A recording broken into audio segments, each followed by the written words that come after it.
Bapak Ibu, teman-teman semua, kita ketemu lagi di Renungan Sebutir Debu.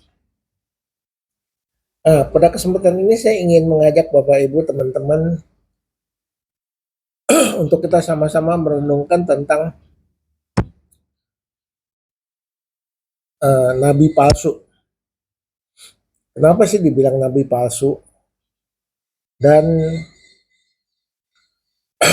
apa ciri-cirinya nabi palsu? Karena akhir-akhir ini sepertinya banyak pendeta palsu, banyak nabi palsu, banyak orang Kristen palsu. Kenapa banyak orang Kristen palsu, pendeta palsu, nabi palsu? Dan bagaimana ciri-cirinya? Ya, supaya kita bisa tahu, jangan kita tersesat. Karena di Alkitab ada ditulis mereka itu seperti serigala yang berbulu domba. Depannya seperti domba, tapi kelakuannya buas seperti serigala. Maksudnya apa? Maksudnya kalau bisa dimakan, dia makan kita. Ya. Jadi umat Tuhan yang tersesat itu bisa masuk ke neraka gara-gara pemimpinnya sesat. Orang Kristen juga bisa masuk neraka. Meskipun dia rajin ke gereja, dia rajin melayani, dia main musik, dia nyanyi, dia segala macam deh ya. Meskipun dia juga berkhotbah,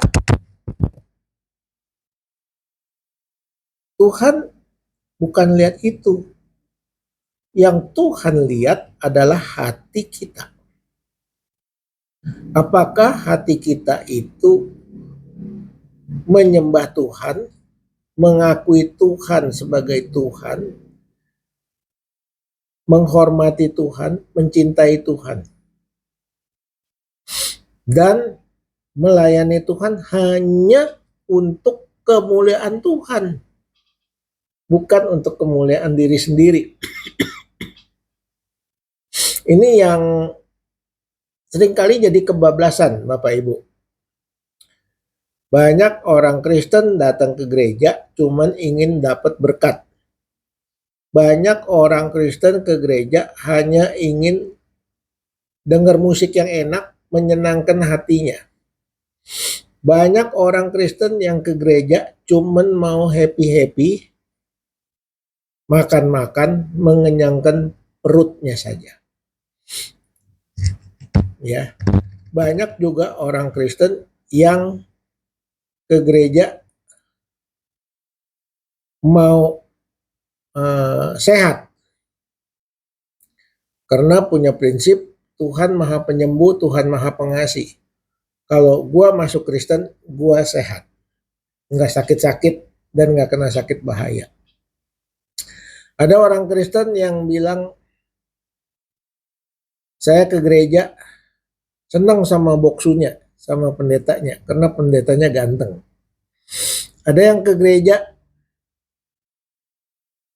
mau pamer duit, kasih persembahan banyak-banyak, sering-sering nolong orang, sehingga orang bilang, oh dia baik ya, dia waduh dia kaya sekali, dia kalau kasih persembahan banyak sekali.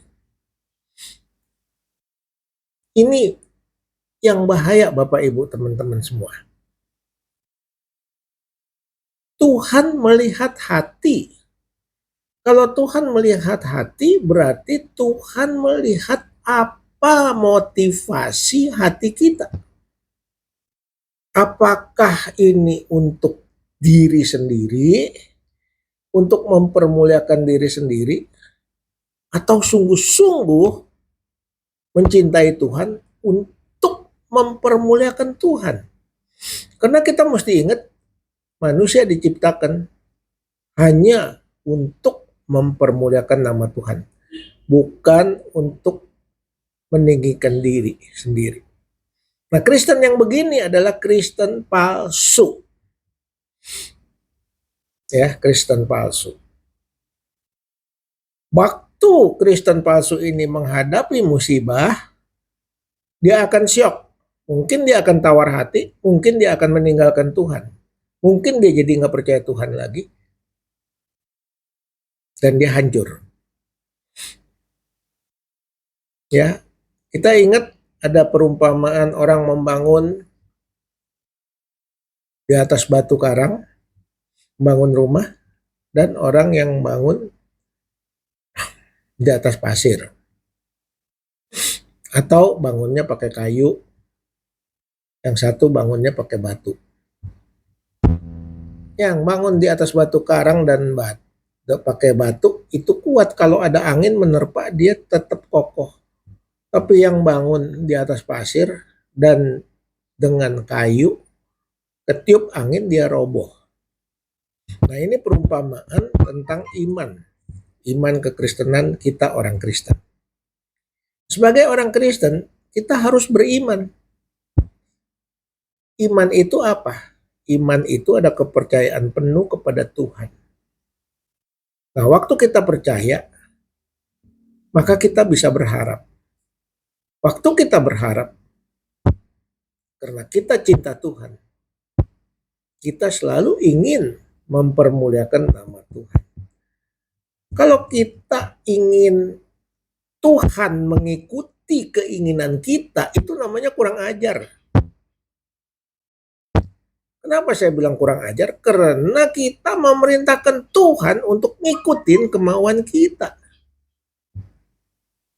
Padahal kita harus mengikuti kehendak Bapa yang di surga, kehendak Tuhan. Nah, ini Kristen palsu yang saya bahas ya. Jadi kalau kita mau jadi orang Kristen yang benar, jadilah Kristen yang beriman, taat sepenuhnya kepada firman, dan lakukan apa yang diperintahkan Tuhan. Apa yang Tuhan kehendaki, bukan apa yang kita kehendaki. Ingat ya, melakukan apa yang Tuhan kehendaki, bukan apa yang kita kehendaki. Tuhan harus turuti. Tapi terbalik, kita harus menuruti firman Tuhan dan kehendak Tuhan. Ya, nah sekarang kita masuk ke nabi palsu. Ya, mereka memberitakan Injil, mereka bernubuat, mereka mengusir setan mungkin. Tapi ada tujuannya untuk meninggikan diri sendiri. Supaya jemaatnya makin banyak, jemaatnya bukan menyembah Tuhan, tapi menyembah Dia. Nah, ini hampir mirip nabi palsu zaman dulu, sekarang pendeta palsu. Pendeta palsu, kenapa kita bilang ke pendeta palsu? Pendeta palsu, dia bohongin jemaat, seolah-olah dia yang menyembuhkan, seolah-olah dia yang bernubuat, seolah-olah dia yang mengusir setan, padahal itu semua Tuhan yang lakukan. Bukan dia yang lakukan. Dia tidak punya kuasa apa-apa.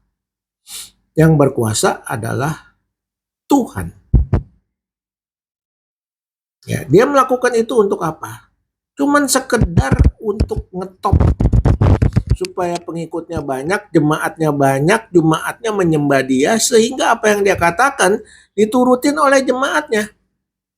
Padahal jemaat atau orang-orang Kristen harus mengikuti kehendak Bapa yang di surga, bukan mengikuti kehendak pendeta.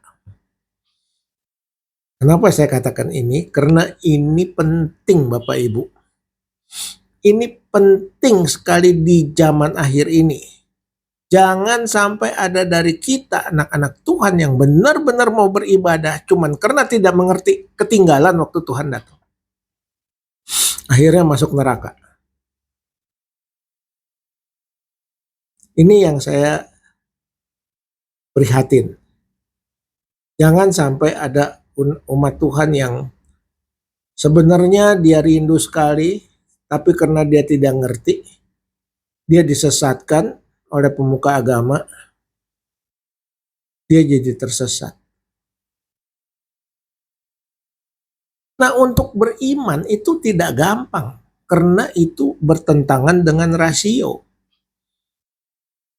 Waktu kita mau taat pada firman, kita benar-benar harus berserah total kepada Tuhan.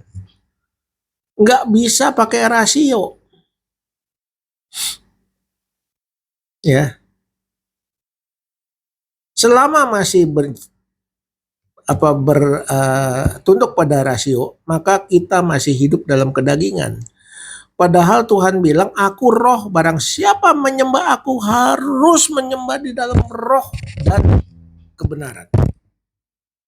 Ini dia yang jadi masalah. Harus menyembah dalam roh dan kebenaran. Bagaimana menyembah dalam roh dan kebenaran?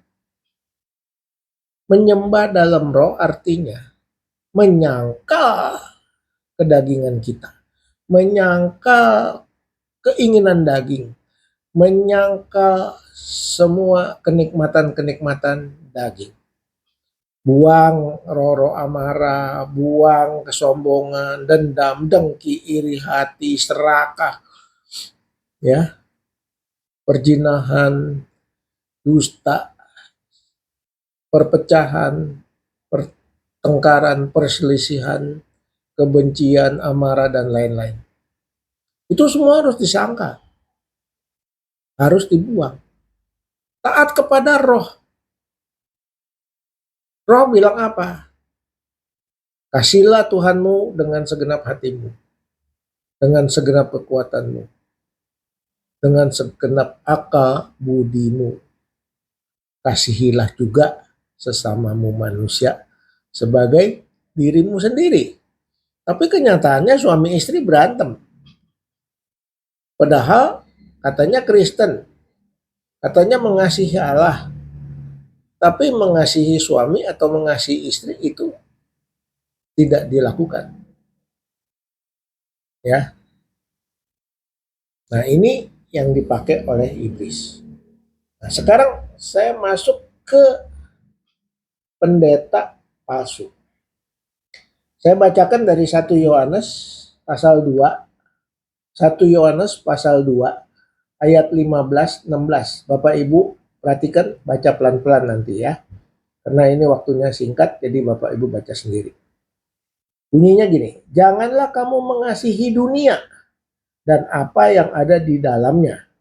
Jikalau orang mengasihi dunia, maka kasih Bapa tidak ada dalam orang itu.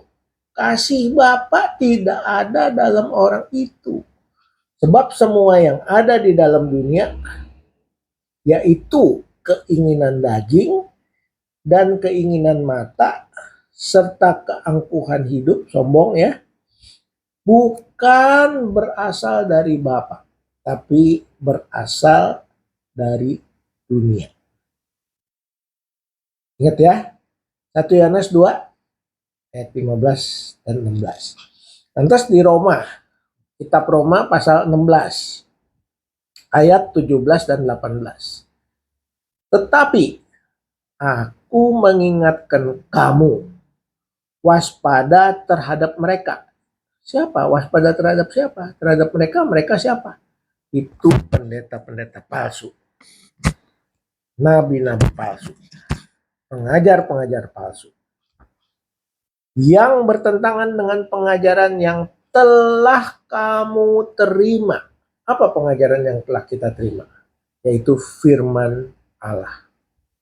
Yaitu firman Tuhan yang ditulis dalam Alkitab. Karena itu baca Alkitab tiap hari Bapak Ibu. Ya.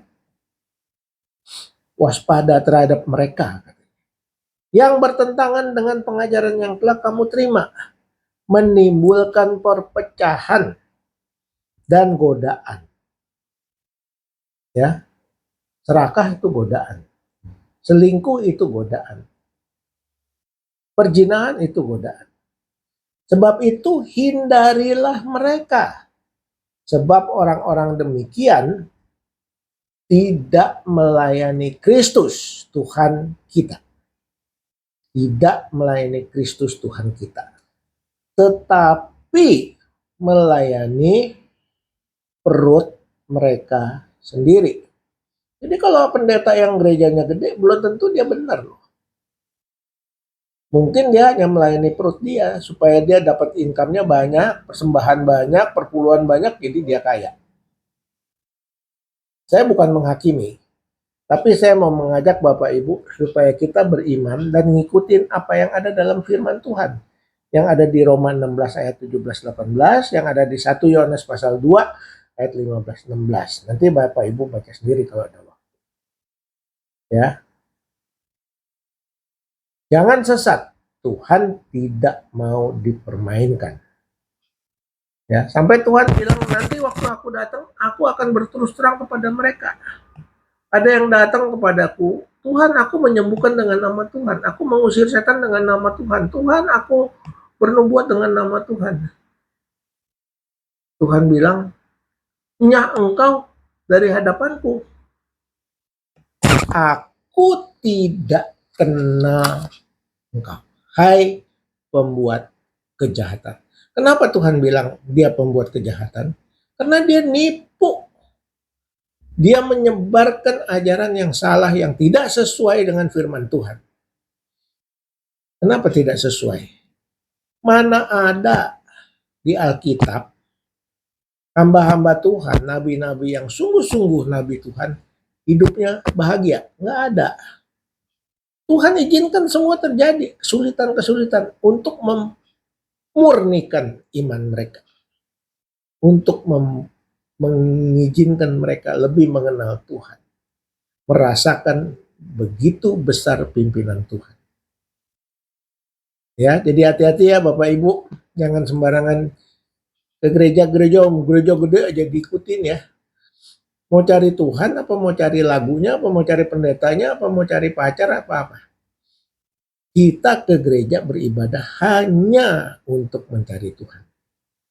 Dan setelah kenal Tuhan, untuk mempermuliakan nama Tuhan. Sampai di sini dulu Bapak Ibu. Nanti kita sambung lagi di episode berikutnya. Renungan sebutir debu. Tuhan Yesus memberkati.